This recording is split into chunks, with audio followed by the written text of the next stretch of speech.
Good morning all of you. భారతదేశ 15వ ఉపరాష్ట్రపతిగా CP Radhakrishna గారు ఎన్నికైనటువంటి సందర్భంగా భారత రాజ్యాంగంలో పేర్కొన్నటువంటి ఉపరాష్ట్రపతి పదవి కోసం తెలుసుకుందాం. మన రాజ్యాంగం ప్రకారం భారతదేశంలో రెండవ అత్యున్నతమైనటువంటి రాజ్యాంగ పదవి ఏది అంటే ఉపరాష్ట్రపతి. రాష్ట్రపతి లేనట్లయితే భారతదేశం ఏ విధంగా అయితే ముందుకు నడవలేదో అదేవిధంగా రాజ్యసభ లేనట్లయితే పార్లమెంట్ అనేది ముందుకు నడవలేదు. ఇటువంటి రాజ్యసభకు ఈ ఉపరాష్ట్రపతి చైర్మన్గా వ్యవహరిస్తారు కనుక భారత రాజ్యాంగం ఉపరాష్ట్రపతికి దేశంలోనే రెండవ అత్యున్నతమైనటువంటి రాజ్యాంగ పదవిని కట్టబెట్టడం జరిగింది.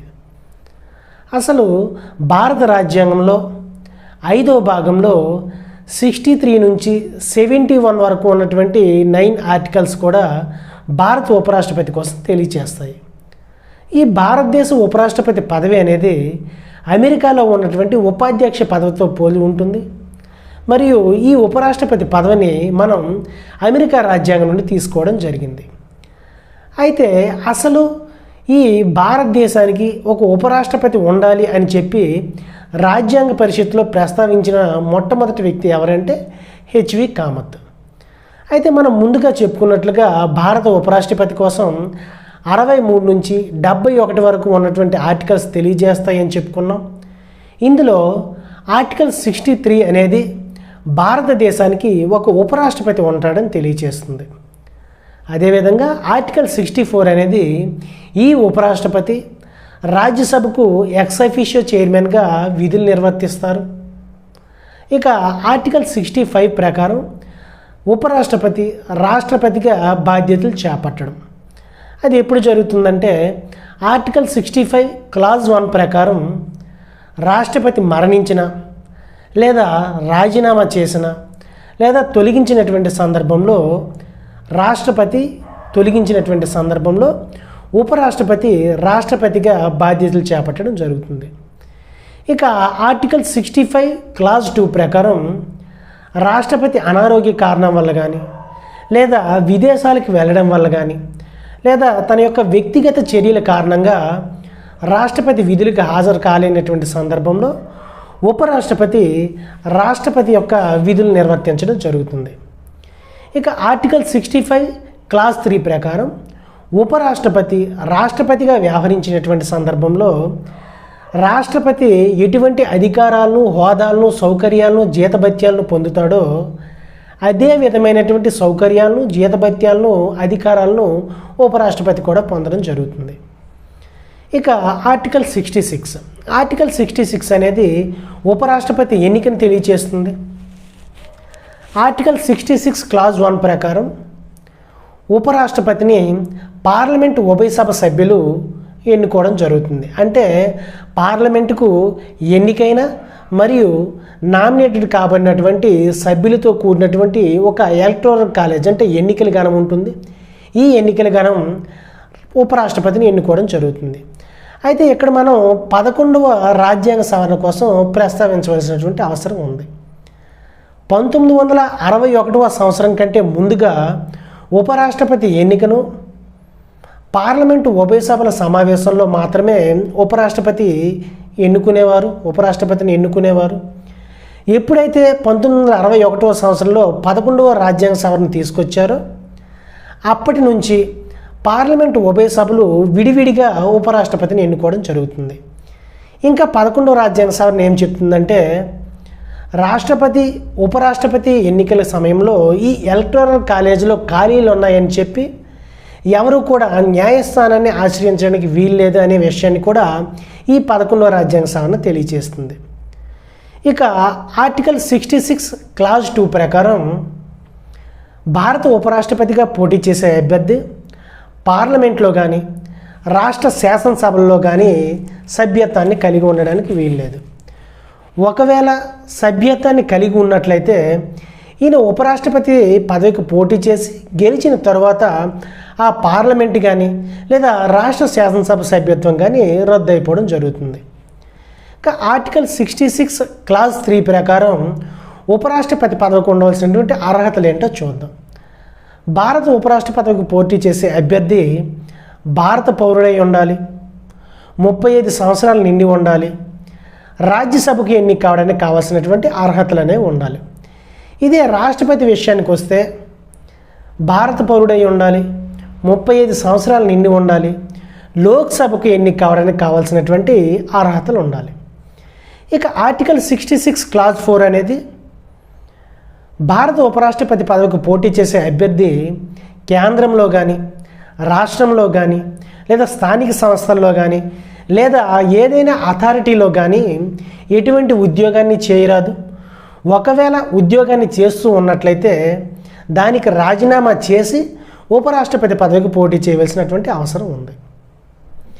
అయితే ఇక్కడ మనం గమనించాల్సినటువంటి విషయం ఏంటి అంటే, ఉపరాష్ట్రపతి పదవికి పోటీ చేసే అభ్యర్థి కేంద్రంలో కానీ, రాష్ట్రంలో కానీ, లేదా గవర్నర్గా కానీ విధులు నిర్వర్తిస్తూ ఉపరాష్ట్రపతి పదవికి పోటీ చేయవచ్చు. ఉపరాష్ట్రపతి పదవికి పోటీ చేసినటువంటి అభ్యర్థి ఈ పదవులను కలిగి ఉన్నట్లయితే అది లాభదాయ పదవి కిందకి రాదు.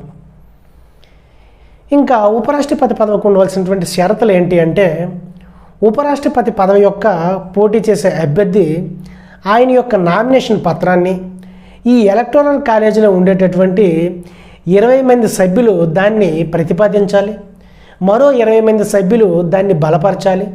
అదేవిధంగా ఈ అభ్యర్థి 15,000 రూపాయలను డిపాజిట్ చేయాల్సి ఉంటుంది. ఇదే రాష్ట్రపతి విషయానికి వస్తే ఈయన యొక్క నామినేషన్ పత్రాన్ని 50 మంది సభ్యులు బలపరచాలి, మరో 50 మంది సభ్యులు ప్రతిపాదించాలి. అదేవిధంగా 15,000 రూపాయలను ఈయన డిపాజిట్ చేస్తాడు. ఇక ఉపరాష్ట్రపతి యొక్క పదవీ కాలం కోసం చూద్దాం. దీనికోసం ఆర్టికల్ 67 అనేది తెలియజేస్తుంది. సాధారణంగా ఉపరాష్ట్రపతి యొక్క పదవీ కాలం ఎంత అంటే, ఉపరాష్ట్రపతి పదవి చేపట్టిన నాటి నుండి 5 సంవత్సరాల పాటు పదవిలో ఉండడం జరుగుతుంది.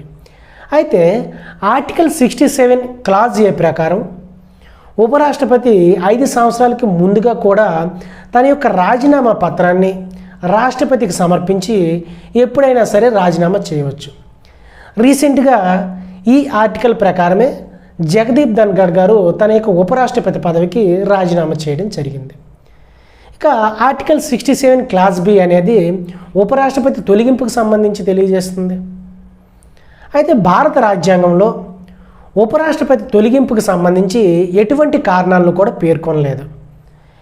ఈ ఉపరాష్ట్రపతి తొలగింపు తీర్మానాన్ని మొదటిగా కేవలం రాజ్యసభలో మాత్రమే ప్రవేశపెట్టాలి. ఈ తీర్మానాన్ని ప్రవేశపెట్టే ముందుగా 14 రోజుల ముందుగా రాజ్యసభకు ఒక నోటీసును అందించాల్సినటువంటి అవసరం ఉంది. దీని తర్వాత ఈ రాజ్యసభ ఉపరాష్ట్రపతి తొలగింపు తీర్మానానికి సంబంధించి ఒక తేదీనైతే ఫిక్స్ చేస్తారు. ఈ తేదీన ఆ తీర్మానంపై ఓటింగ్ను ప్రారంభించడం జరుగుతుంది. ఈ ఓటింగ్లో రాజ్యసభ ఎఫెక్టివ్ మెజార్టీతో కానీ ఆమోదించినట్లయితే అక్కడి నుంచి ఈ తొలగింపు తీర్మానం అనేది లోక్సభకు వెళ్తుంది. లోక్సభ దీన్ని సింపుల్ మెజార్టీతో ఆమోదిస్తే ఉపరాష్ట్రపతి తొలగింపు ప్రక్రియ అనేది పూర్తవుతుంది. అసలు ఈ ఎఫెక్టివ్ మెజార్టీ అంటే ఏంటి, సింపుల్ మెజార్టీ అంటే ఏంటో చూద్దాం.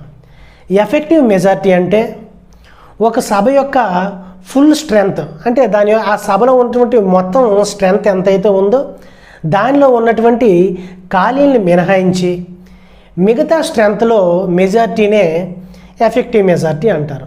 ఫర్ ఎగ్జాంపుల్ లోక్సభ యొక్క ఫుల్ స్ట్రెంగ్త్ ఎంత, 245. ఈ 245 మంది సభ్యుల్లో రాజీనామా ద్వారా కానీ, తొలగింపు ద్వారా కానీ, లేదా కొన్ని చర్యల ద్వారా కానీ ఓ 45 సీట్లు ఖాళీ అయ్యాయి అనుకుందాం. ఇప్పుడు దీని యొక్క స్ట్రెంగ్త్ ఎంత అవుతుంది, 200 అవుతుంది. ఈ 200లో మెజార్టీ సభ్యులు ఆమోదించినట్లయితే దాన్నే ఎఫెక్టివ్ మెజార్టీ అంటారు. అంటే 200 మంది సభ్యుల్లో మెజార్టీ సభ్యులు అంటే 101 మంది సభ్యులు కానీ దీన్ని ఆమోదించినట్లయితే అదే ఎఫెక్టివ్ మెజార్టీ. ఇక సింపుల్ మెజార్టీ అంటే ఏంటి, ఆ రోజు సభకి హాజరైన వారిలో మెజార్టీ సభ్యులు అని అర్థం.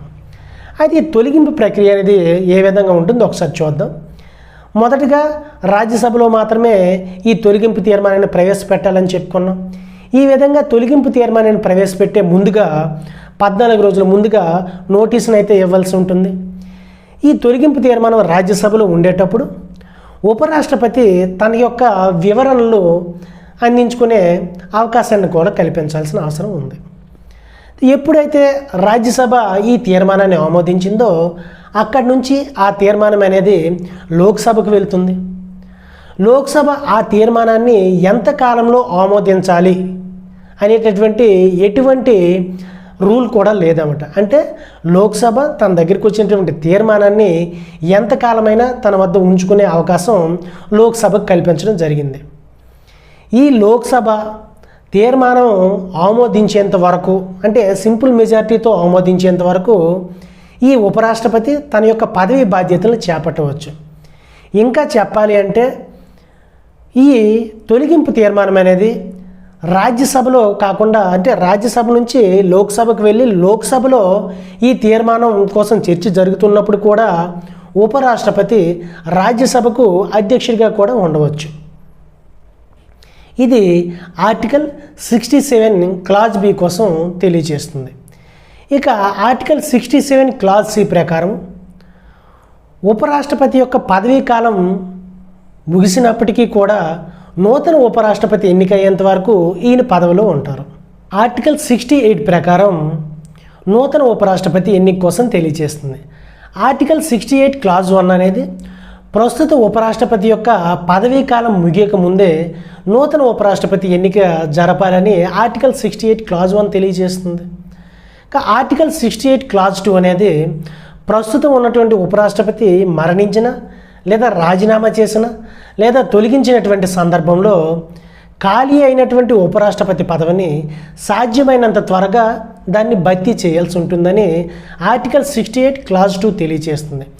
ఇదే విషయాన్ని రాష్ట్రపతికి వర్తింపు చేసినట్లయితే రాష్ట్రపతి మరణించిన లేదా తొలగించబడిన లేదా ఆయన రాజీనామా చేసినటువంటి సందర్భంలో ఖాళీ అయినటువంటి రాష్ట్రపతి పదవిని 6 నెలల లోపల భర్తీ చేయాల్సి ఉంటుంది.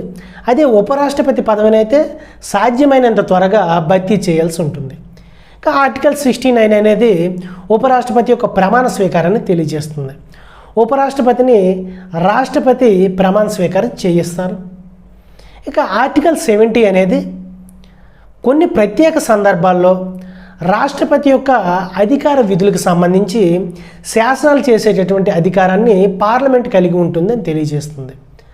అంటే ఏంటి అంటే రాష్ట్రపతి కానీ ఉపరాష్ట్రపతి కానీ భారత రాజ్యాంగం రాష్ట్రపతికి కల్పించినటువంటి విధులు నిర్వర్తించడానికి అందుబాటులో లేనటువంటి సందర్భంలో, అంటే ఉదాహరణకు రాష్ట్రపతి విదేశాలకు వెళ్ళాడే అనుకుందాం, అదే సందర్భంలో ఉపరాష్ట్రపతి కూడా అందుబాటులో లేడు, ఆయన కూడా విదేశాలకు వెళ్ళాడు అనుకుంటే ఈ రాష్ట్రపతి యొక్క విధులు నిర్వర్తించడానికి, అంటే రాష్ట్రపతి విధులను ఎవరు నిర్వర్తించాలో అని చెప్పి శాసనాలను రూపొందించేటటువంటి అధికారం పార్లమెంట్కి ఇవ్వడం జరిగింది.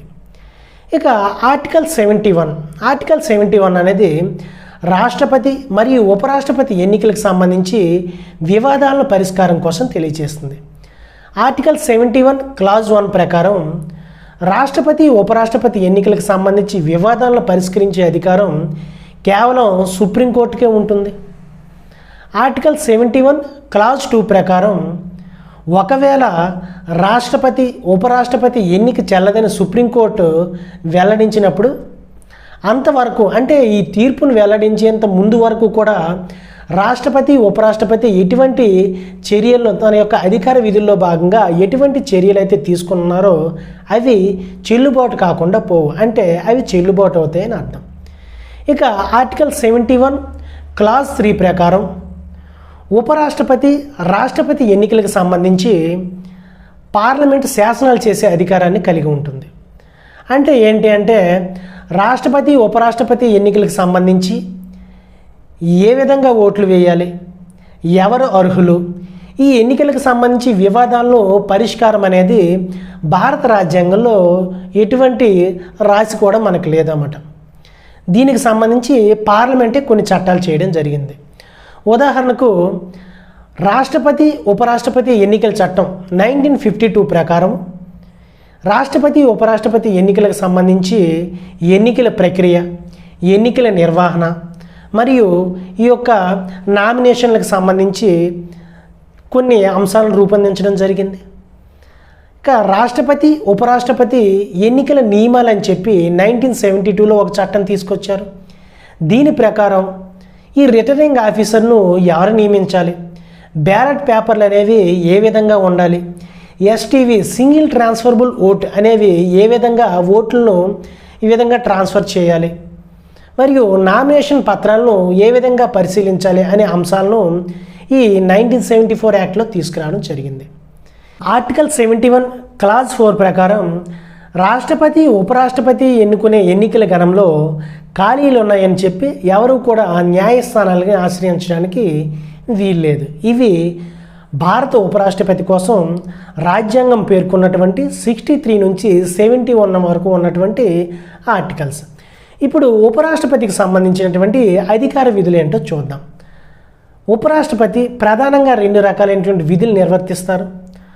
ఒకటి, ఆర్టికల్ 89 క్లాజ్ 1 ప్రకారం ఉపరాష్ట్రపతి రాజ్యసభకు ఎక్స్ అఫీషియో చైర్మన్గా బాధ్యతలు చేపట్టడం జరుగుతుంది. ఈయన దాదాపుగా 1-2 విషయాల్లో తప్ప లోక్సభ స్పీకర్కు ఎటువంటి అధికారాలు అయితే ఉన్నాయో భారత ఉపరాష్ట్రపతికి కూడా, అంటే రాజ్యసభ చైర్మన్కు కూడా అవే అధికారాలు ఉంటాయి. ఇక ఆర్టికల్ 65 ప్రకారం రాష్ట్రపతి అందుబాటులో లేనటువంటి సందర్భంలో ఉపరాష్ట్రపతి రాష్ట్రపతిగా వ్యవహరించడం అనేది ఈయన యొక్క 2వ ప్రధానమైనటువంటి విధి. అయితే ఈయనకు రాజ్యసభ ఎక్స్ అఫీషియో చైర్మన్ హోదాలోనే జీతభత్యాలు ఇవ్వడం జరుగుతుంది. ఆర్టికల్ 97 ప్రకారం ఈయనకు 4 లక్షల జీతాన్ని అందుకోవడం జరుగుతుంది. ఇక మిగతా అధికారాలు చూసుకున్నట్లయితే భారతదేశంలో భారతరత్న మరియు పద్మవిభూషణ్, పద్మభూషణ్, పద్మశ్రీ వంటి కమిటీలకి చైర్మన్గా వ్యవహరిస్తారు. అదేవిధంగా దేశంలో ఉన్నటువంటి కేంద్ర విశ్వవిద్యాలయాలకు వైస్ చైర్మన్గా కూడా వ్యవహరించడం జరుగుతుంది. ఇంకా భారతదేశం తరపున వివిధ దేశాల్లో భారతదేశ ప్రతినిధిగా కూడా ఈయన పాల్గొనడం జరుగుతుంది. ఇది రాష్ట్రపతికి సంబంధించి భారత ఉపరాష్ట్రపతికి సంబంధించినటువంటి సమాచారం.